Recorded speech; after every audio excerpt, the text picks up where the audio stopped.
咁咪我哋廣州人自己嘅東北飯堂咯。哇！呢度有冇2斤菜啊？呢個25蚊啊？呢個咁？呢個35蚊啊？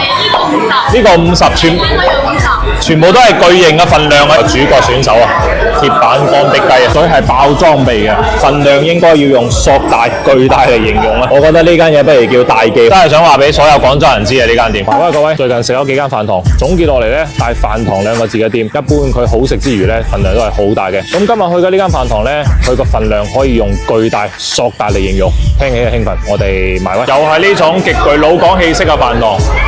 但係呢個電視有啲搶戲啦。除咗呢個常規菜牌之外呢，佢係牆上呢啲仲有隱藏菜單。今日個主角選手啊，鐵板乾壁雞啊！哇！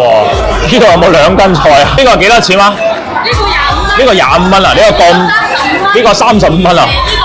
呢個50，全部都係巨型嘅份量啊！呢度，哇！呢個花腩勁有食慾喎！呢次10年前第一次見到鮮苗燒雞嘅嗰種震撼感啊！我覺得呢間嘢應該叫大記先真啊！你睇下呢個雞55蚊半隻，超有食慾啊！燶燶地裹滿晒芝麻，試下。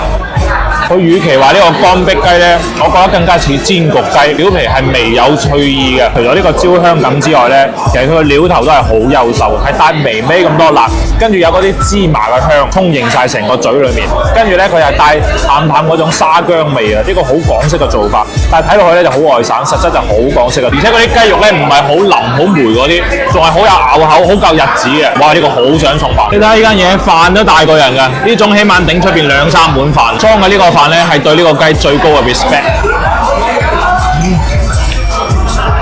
呢個大腸呢都係佢哋招牌菜，你睇下中間有餡嘅。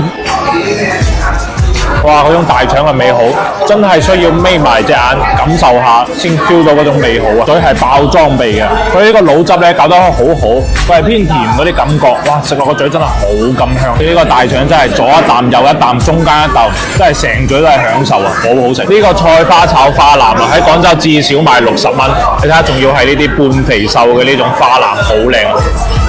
我油爆過嘅，跟住呢係應該攞醬嚟辣過，哇！好香好甘香，個餸真係好有農家味，而且佢呢個五花肉呢真係超級加分喎，勁有鑊氣，放落去少少都仲係有鑊氣。菜花呢係焯過之後再炒嘅，佢係有種鬆軟感喺裏面。花呢係好難上味嘅嘢，但係佢呢個芡汁呢教得好啊，個菜花都入味。芝麻筋嘅呢個餸菜喺市區啲酒樓呢，呢度至少炒2份半，真係想話俾所有廣州人知啊！呢間店，哇！4個餸165蚊，真係驚人嘅物價，呢個係。